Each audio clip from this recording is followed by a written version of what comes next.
back to the $1,000 challenge. This is our week 4 update, and if you're enjoying the series so far, please consider subscribing. I'm Elijah Peterson, a stock trader. And I'm Erik Peterson, a land investor.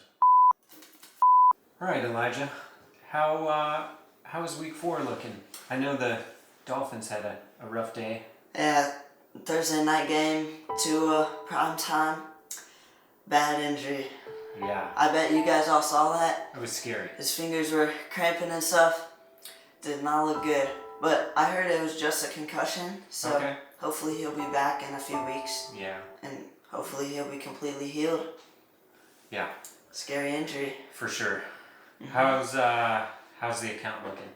So my account's doing pretty well this week. I switched my strategy last week, as you know, and put on the whole market. That made me $75 this week, which was pretty good. Not bad at all. Mm-hmm.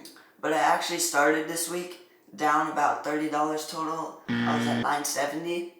So the whole week I've been headed up, which is pretty good. Yeah. And then also SQQQ, that made me about $29 this week. And that's Okay. also putting the market basically, shorting this market. Okay. Mm-hmm. And also my option balance that started at 160 for the challenge, Okay. and now it's risen to around $275 Alright. with all those craft options. Huh.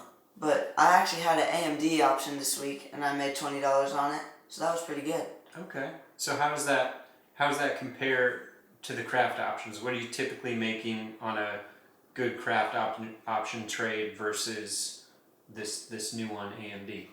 Well, craft, if I usually buy 2 contracts of it, so basically 2 options, Okay. so it doubles the profit or loss. Mm-hmm. But so I usually make $10 to $15 per contract, or $20 to $30. Okay. So the AMD was pretty average. Okay. It was kind of right on par with the craft. Yep. Now, why AMD? What caught your attention about AMD? So I saw it was really up one day, and that's unusual in the market these days. So I Okay. bought a put on it, hoping it would go down the rest of the day, and that's exactly what it did. All right. Cool. Yeah. How's the rest of the account? My account right now is at $1,130, so about $160 up from the beginning of the week, Okay. which is definitely pretty good. I'm up 13% for the whole challenge. All right. Good. Yep. I like it. So how was your week 4? Any highs and lows? Well, week 4, let's see. So I started off the week with $1,270, $1,270, because I had previously sold those 2 wholesale properties I bought, and I wholesaled them to another land investor. I did get some bad news about that transaction, though. Just yesterday, it looks like I owe maybe $30-some in taxes. So I'm going to be down to, what does that put me at, $1,240? $1,240, yep. After I take care of that issue. So, in addition though, this week I've been able to purchase 2 more properties in the same area, and those are available for wholesale. So hey, if you need any wholesale property, reach out. I've got something.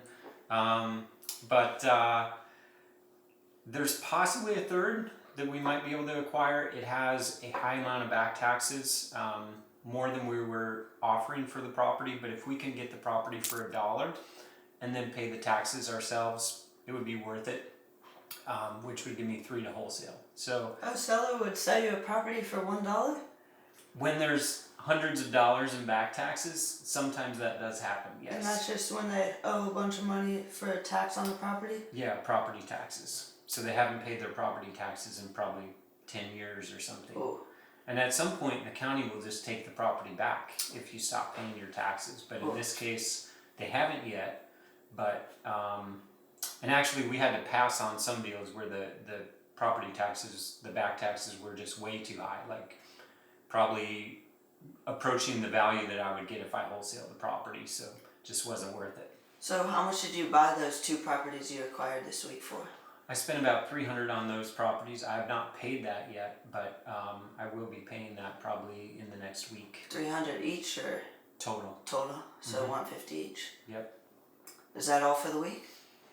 That's pretty much it for the week. I've been waiting for October to start, so I can send some more mail. I know And pay for your old mail. Yeah, I'm gonna have to pay for the previous mail, but I'll be able to send mail again and wait till the next month to pay that bill. So, yeah, I So mean, it's a waiting game.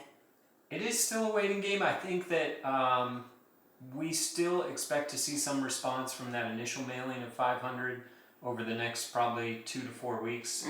I still expect those deals coming in. Right now, it looks like we've had about a 2% response rate. Again, it's a little bit early, and we've got about a 1.5% offer accepted rate right now on that mailing. So it's a small sample, but typically we expect a little bit better margins, but that's where we're at right now. Sounds good. Okay, Elijah, that's the end of our week 4 update. Thanks for coming today. Thanks for watching. Remember, place your vote in the comments. Team Erik. No, Team Elijah. Don't forget to subscribe. Thanks.